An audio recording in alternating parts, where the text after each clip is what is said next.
Hello, this is Paul Cherry Trains, home of Bedstead Junction, bringing you another video. And it's a Sunday evening, starting to get quite late. And the clocks went back last night, so we had a bit of extra sleep. So here we go. Now, tonight, a few things I want to talk about. The first is, I've reached a landmark with my channel, very, very pleased with it. I've actually gone over 400 subscribers. It was going on to 400, dropping back to 399 and get on to 400, and I was going on to 401. So it stayed that way for a couple of days. So I thought, well, it's time that I can actually celebrate this now. And I wanted to do a bumper running session, but the last one I did was about 40 odd minutes. And I just wonder if that was too long for everybody. I mean, if you give me some feedback on that, what do you prefer? I was thinking of limiting my videos to half an hour max, or maybe even splitting them up into sections, because some of my running sessions do tend to run on a bit. And my last video actually showed four locomotives. That was, if you've not seen that video yet, actually, you might want to look back at it if you like your Great Western Railway Express locomotives. That actually included the Saint class, St David, Lodestar, the Star class, the Castle, that was Caffini Castle, and the King class, King Edward VIII. So that was a bumper 40-minute running session. Now tonight we're just going to include 2 trains, and I picked them basically at random. They just happen to be near the top of their pile. If anybody's got any requests about what they'd like me to show, by all means mention that in the comments, and if I have the locomotives I'll show them. If I don't, I'll let you know. I'll at least let you know that I don't have them, so you know I've not actually ignored your request. And thanks for all the people who made kind comments on my last video as well. Very, very nice kind comments. Now, without any further ado, we'll get round and we'll just have a quick look and just see. Now, one of my, the first video I'm going to see is more or less a progress report. And one of my viewers from South Africa, who's actually started in railways at the moment, he's actually been buying a few locomotives, including locomotives similar to this one. So this, if you're looking in, thanks for looking in. And I'm going to clarify, because it was asked about the split chassis locomotives and the swelling wheel problems, and we'll go into that quite shortly too. Alright, so I'll be back with you in just a few moments. Now, the first locomotive you're going to see tonight is a Bachmann Standard Class 4, and it's a split chassis locomotive. And I'm also going to talk about an observation which another YouTuber made about these older Bachmann locomotives. Now, first of all, we'll get underway. Now, it's over there in the far country station, okay, and that station there is a Hornby station. I've added quite a few embellishments to that. In fact, I might bring it across to show you that station. You can have a closer look.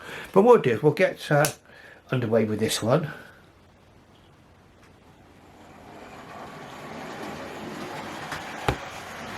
Now, for those of you who are familiar with my channel, you know this is the infamous self-destructing locomotive. This one was going to be basically the star of my show before I actually took a break from the hobby. And this locomotive spent time upstairs in the attic, and when I tried to run it, it wouldn't go. It went clonk. Tried to run it forwards, went clonk, ran it backwards, went clonk. Just locked up, wouldn't go. And I couldn't work out what it was. And many of you are now familiar with the channel are probably already shouting at the screen as to what that was. And it was the infamous swollen wheel problem. And I didn't know about this until after I actually read about it online. And also I obviously came across other people there that have suffered the same fate with their locomotives. Now, not all Bachmann locomotives this era actually suffers from it, but it's something which we need to be aware of. It seems for me it's only happened on the Standard Class 4 locomotives, like this. Now what happens, while the locomotive was in storage, the wheel inserts, they've got kind of plastic wheel inserts, and they swell. And they swell to such an extent that they actually push the coupling rods out. It actually messes up the crank pins, the coupling rods, everything just gets messed up. In fact, my locomotive did self-destruct, and in fact this locomotive is running on the donor chassis. I saved the tender, obviously, and saved the top of the locomotive, but what I've done is I bought another locomotive, a Standard Class 4, as a donor.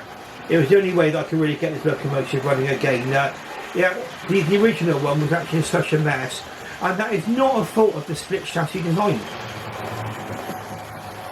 And for some reason, whoever chose the materials for those actually wheel inserts, for the wheel inserts themselves, they did make a very, very poor choice.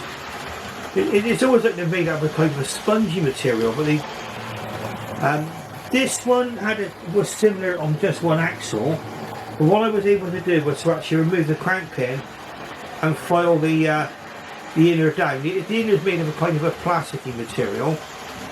There is a slight wobble to it still, but it's running 100% better than it was originally. And this is the split chassis version of the Standard Class 4 locomotive. I believe there was over 900 of the Standard Class locomotives built from about 1950 onwards. Mainly designed by Robert A. Riddles. Riddles was the chief designer, and if my information is to be believed, what they did was that they combined, or they should have combined, all the best of the big four, the Southern, the Great Western, the Midland and the NER, and then built these Standard Class locomotives, including all the best features. These Standard Class 4s did in fact go on to serve on almost all the regions, I believe, especially in the Western region and in the Southern region of BR. And this was in the late crest, so it would be the crest that would have been employed from 1956 onwards.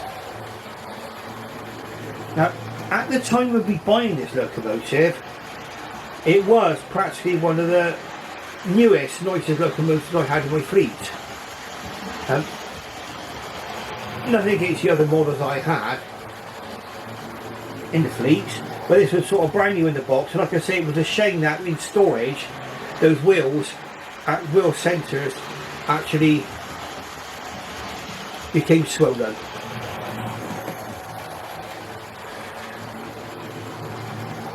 Now in my area, these locomotives could be seen on the Somerset and Dorset Joint Railway and on the Southern.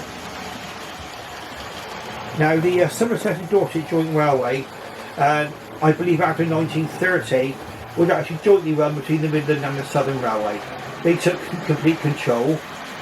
I believe the Midland became initially responsible for supplying all the locomotives, and the Southern the rolling stock and everything else. But at the time of these locomotives appearing, there were a mixture of Midland and Southern Railway locomotives and Standard Class locomotives to be seen on the Somerset and Dorset Joint Railway. Let's have a look at this one flying through the station over there. It's a nice runner now. And what I would say is, and it was an observation made by Sam's Trains, and this is on, he was actually reviewing a much later locomotive, and he was comparing this to a modern DAPL version, and the Cure scale model, and this one appeared to be much more of a smoother crawler and a better runner. Well, he had the Manor Class version of this. But it does show that there's a lot to be said for these old split chassis locomotives. A lot of people, including Sam Strings, have quite heavily criticised these, and yes, they can have trouble with the axles. But in defence of them, I've only ever had one axle actually go, and that was it as a result of a spectacular derailment. Now some of you may be wondering which mug I'm using tonight. I'm sat here drinking a nice cup of tea, but I will have a quick sip. Oh, very nice.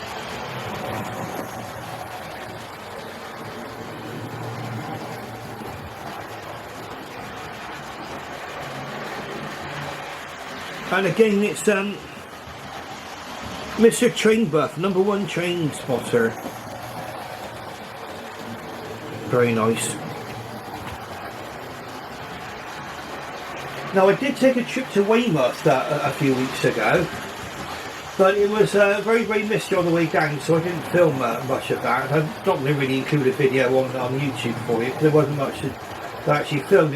It was misty on the way down, so I couldn't see anything, and it was dark coming back, so there wasn't much to see really, unfortunately. But I will try to film that journey if I can, or the highlights of that journey. There's lots of interesting things to talk about the journey between Bristol and Weymouth. And these can be seen at Weymouth on the side, on the southern region. Also the Class 4 tanks we're seeing a lot on the southern region, and also on the S&D.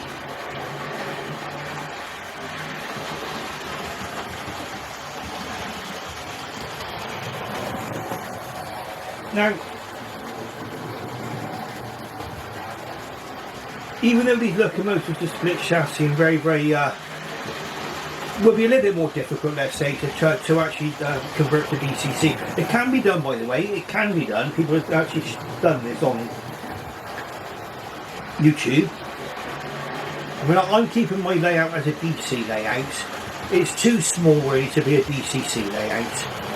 I couldn't really justify running more than one train at a time, simply because I just haven't got room to run more than one train on the main line. In fact, if I ran two trains now, probably they'd catch each other up, wouldn't they? But very, very nice, very, very nice to watch this now. And for those of you who've actually been watching my channel, I mean, I'd like to say I've got the 400 subscribers now. Very, very happy with that mark. I will continue to produce videos for you. Hopefully I'll be developing the layout of this a bit more. I'm enjoying the winter at least. And in fact, a lot of us now will be running into the darker evenings. I'll be looking for something to do. And for those of you who don't have a layout, I mean, okay, mine is a very, very small layout, and I don't have an awful lot on it at the moment, but it would hopefully give some people an idea about what can be achieved in a relatively small space. I mean, my layout, as you can see, is on top of the bed, and it's basically got a couple of double sidings coming off of it, where I can park up locomotives. But obviously I can only have one train at a time running on the main line, but it means I can alternate them and change them around if I wish. And over there, in the far distance they can see, try and zoom in a little bit, is a halt. But that's a Hornby kit actually. And what I might do is actually bring this over while we're running these trains around. The passengers might be quite alarmed by what I'm about to do, but we'll have a quick look.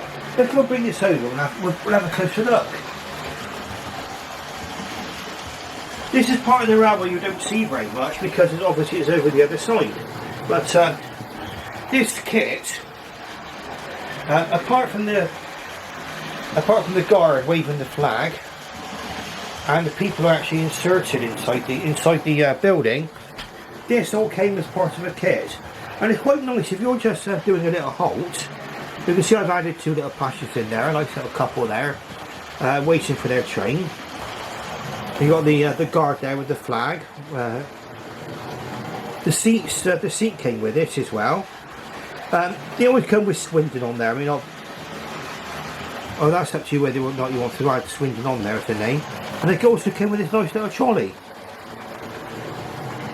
I added the, I think that's a weighing machine there, but I added that, that came as a separate thing that I bought. But really it mainly snaps together and glues together for a very, very nice little kit now, I think. Not much to see around the back, but for those of you interested in the back view, and the little chimney sticks out there. Yeah, that's quite nice, I think. And we'll also take a look at the country station, because I did make some additions to this. And again, it's a one big kit. It's a plastic kit, and with this country station, you basically get various stickers. I think 2 different finishes of either brick or stonework.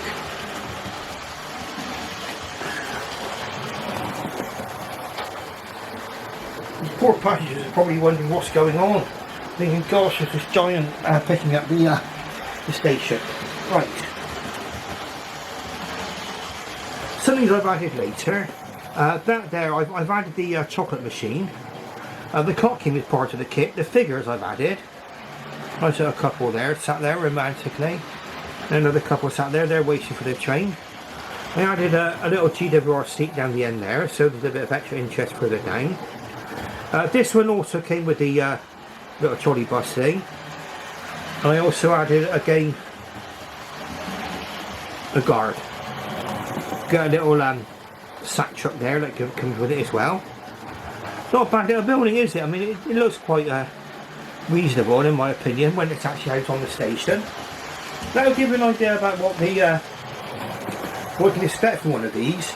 And a lot of people might be shouting and saying, "Oh, it's just a kit. You know, why don't you scratch build and things like that?" But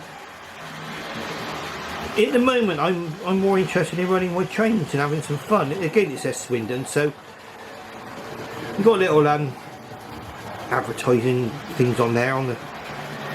That was Suds and Soap on the back of there. Give it a little lamp over the top of the door, look. So again, it's a nice little station. Nice little station. And they can be built, I mean, they can be built relatively quickly.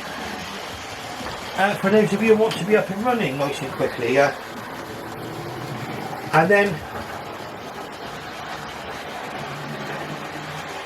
if you wish, as your skill levels sort of become more advanced, so you might want to become a little bit more adventurous, perhaps start to build stations and things, platforms of your own design. But for me,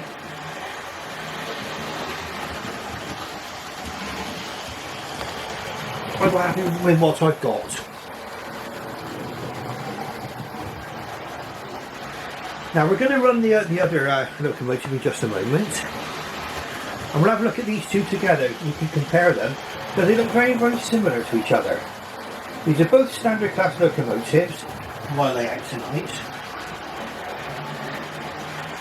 This one's pulling 3 Southern Railway coaches.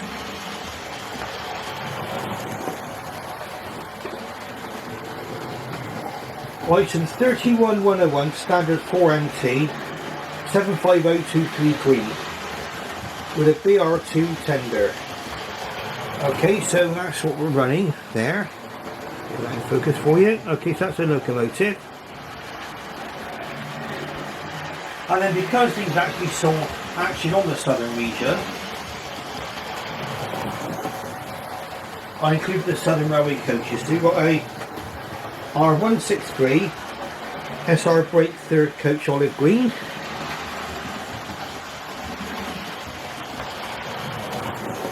And you've got 2 composites, so obviously identical numbers, so I'll just only show you one coach. And that's R162 SR composite coach olive green, so that's a 162 composite coach as opposed to the brake, okay? Very, very nice. Picked those up second hand on eBay actually, so they came in quite good condition. Now have a look at this. See them at the top there, it's approaching there. Got a very, very good crawl on it, this locomotive. The motors, it's only my opinion, but the motors look quite substantial.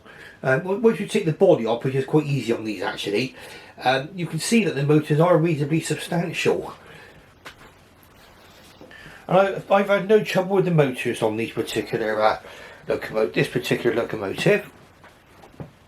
I was just going to do a quick change of points and then we'll put it into the station. But this one can actually crawl, I mean that's the thing.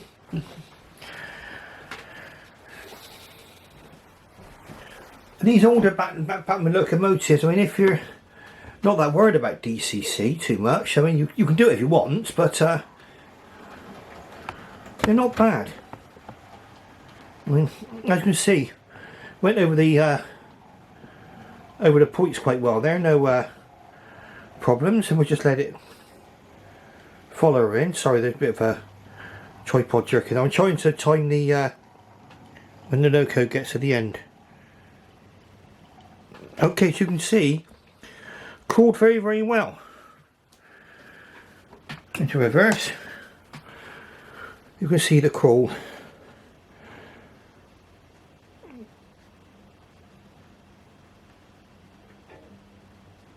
It's not bad, is it? It's not bad considering, I mean, it's probably about 20 years old, this locomotive now.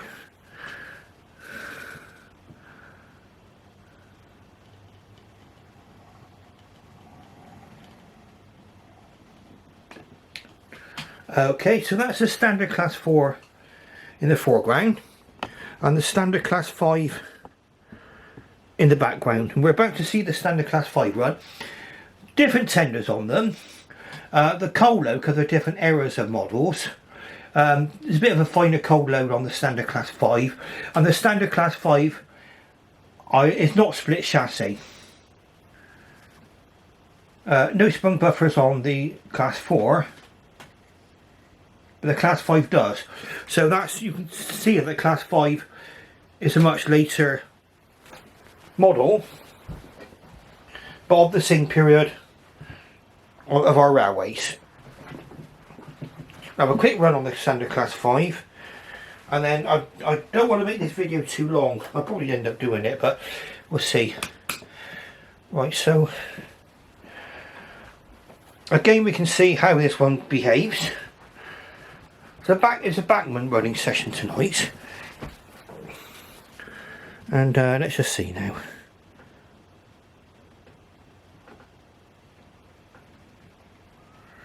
Again, not bad. Nice smooth pulling away. That's me on the controller. Sorry about that, I just did a quick rush of blood on the controller there. But you can see very, very nice over the points. Both of these locomotives don't have tender pickups, but I mean, it's picking up on the 6 driving wheels. But again, you'd expect to sit, you know, when I run 040s around this layout, and they run without any additional pickups for obvious reasons, because they've only got 4 wheels. So I think tender pickups are nice to have. Probably more of an importance, in my opinion, possibly on DCC running.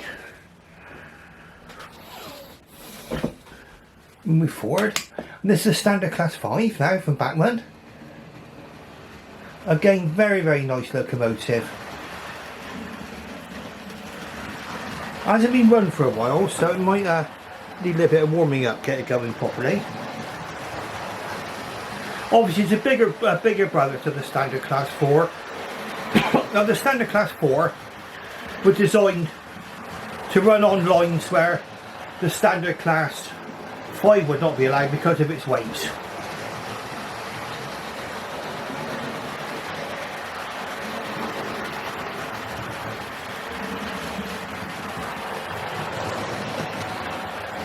Now, being from the West Country, obviously I would be more interested in operations in the West Country area, but of course we had the certainly in the Bristol area, the Midland also had running powers into Bristol, Tampa, Meads, and also of course the Somerset and Dorset Joint Railway ran from Bath, Green Park all the way to Bournemouth,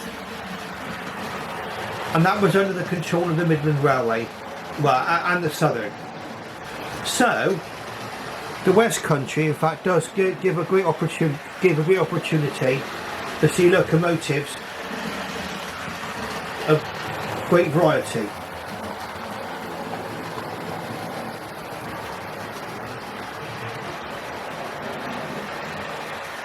Now, when I recommend this Standard Class 5, I've got to be honest with you, I bought this one second hand from eBay. and it's been perfect. I mean, perfectly good runner as described. I don't think it's got painted cab detail. I'll have a look at that particular question for you in just a moment. I'm just going to slow it down now and just take a crafty peep. No, I don't think it has got painted cab detail, but it's quite an enclosed cab, so I mean, any painted cab detail that was on there you would only see from certain angles anyway. There we are, it's running beautifully now on my controller.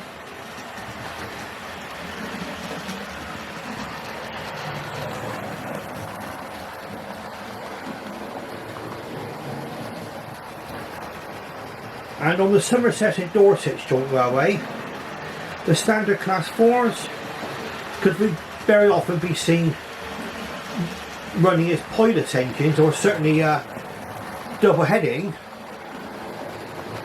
even with 9Fs sometimes. The reasons why that happened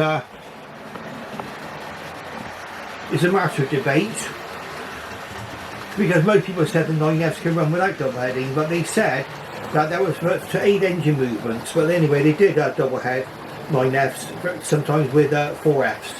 Sorry, with class 4s. Oh, and they did with 4Fs as well, I think. But anyway, where we go. Stuff are getting a bit muddled tonight. The sunny night, and it's quite warm actually. I've got the heating turned up. Quite enjoyable, really. Now the locomotive we got running round. Let's take a look at what we've got. It's 32500, Standard Class 5 MT. MT means mixed traffic. 73068 BR Green, Lakecrest BR1C tender. So yes, the tender is a larger tender compared to the one that's on the Standard Class 4.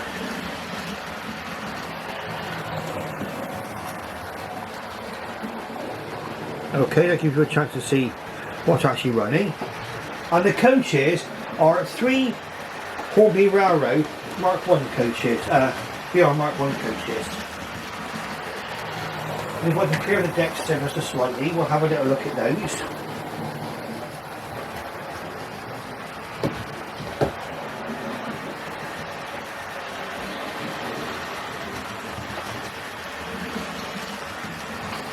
So that's the brake coach, our 4352 BR Mark 1 brake second class coach M34655.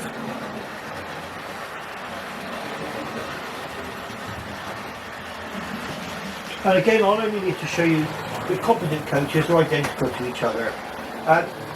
Obviously a lot of people would want to have different running numbers on their rated coaches for obvious reasons. A lot of people want to go prototypical. Well, the one I got here is our 4351 BR Mark 1 second class coach, 24439. Okay, both Hornby Railroad coaches. And the advantages of Hornby Railroad coaches are obviously they're less detailed, give it that, but they're cheaper. And the point is, I mean, if you're trying to build up a rake of coaches to be able to run on your railway, if you're going to be paying £50 or £60 for a coach, that's going to be a lot of money even just to run 3 coaches, or a lot of money to some people. And this is going sort of a second hand or down the railroad route, buying new on some of my locomotives. I meant that I can actually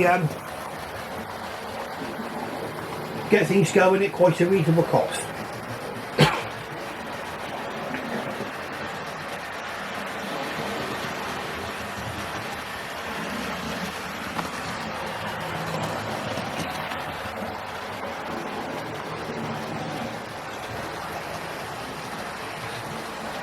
Now the Standard Class locomotives were launched with much fanfare. Britannia, for example, they did a special newsreel of Britannia to appear on the television.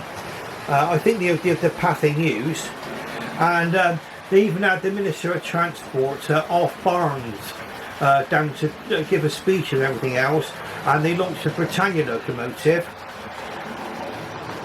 But the last of the standard class locomotives was Evening Star, which was actually built at Swindon Works, and that was I think that was more of a quiet out shopping.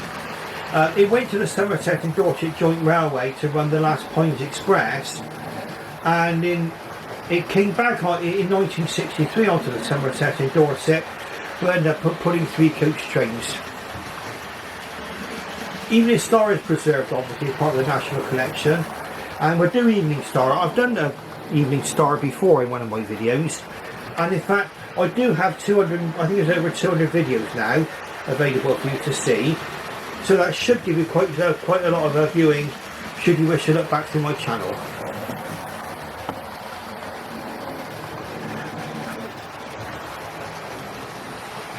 Now you might want to know something about the signal box up at the far end. We won't go too close on that one because that one's quite a standard thing.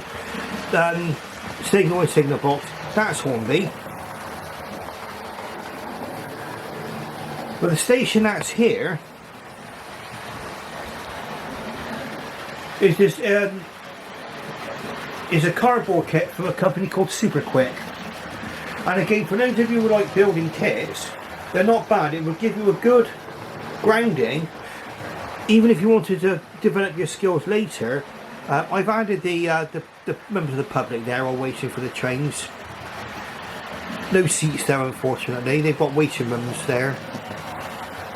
Various advertisements. But that's a cardboard kit designed by Super Quick, so it takes quite a long time to build one of these. But as long as you're good at following instructions, they're not bad. And also, on the other side, I've got a group of sailors about to go away on their warship.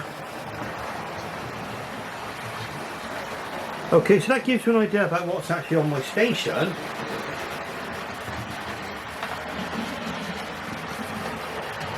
And what's on my...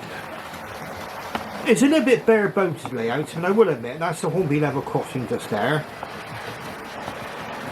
Now, I hope you've enjoyed my little tour of the railway and looking at the Standard Class 4 and the Standard Class 5 locomotive. If you like what you see, please press the like button and subscribe. You don't need to pay a subscription like for a magazine or anything like that. You just become aware of future videos, and if you actually click on the bell symbol and click on, when I click on all content from my channels I subscribe to, and I've been made aware of people's videos.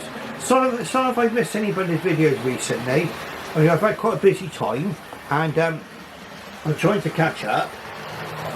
I think I just cut with Aidy's video, Aidy Pullen. I have a look at Aidy Pullen. He's done a nice video about the Midland Railway. Okay, I'm sorry, I think I just came to the end of my recording time on my camera. So I was just saying, actually, sorry if there's a lack of continuity in this. I was just saying that I'm trying to catch up on people's channels that I have actually subscribed to, and I will try to comment. There's various people who are quite good regulars that I actually try to comment on, and that's Aidy Pullen. Josh Mallard's got a nice little channel out there. He's building it out. I think he's got just an over going at the moment, but that's where a lot of us begin, isn't it? And Well Chuffed Railways, they go out for tours around places, like exhibitions and trade stands, looking at bargains. Now, there's all these various people I'm trying to catch up on, and I will do eventually. Modern Railways Unlimited, St Mary Church Modern Railways, that's Stuart's got a great channel there. Fantastic layout, actually, puts mine to shame. But for all of you out there, right, if I've not commented on your video quite recently, like I said, I'm trying to catch up now, do a binge watching session. And on that note, I'll say thank you very, very much for watching. I shall bid you farewell and good night.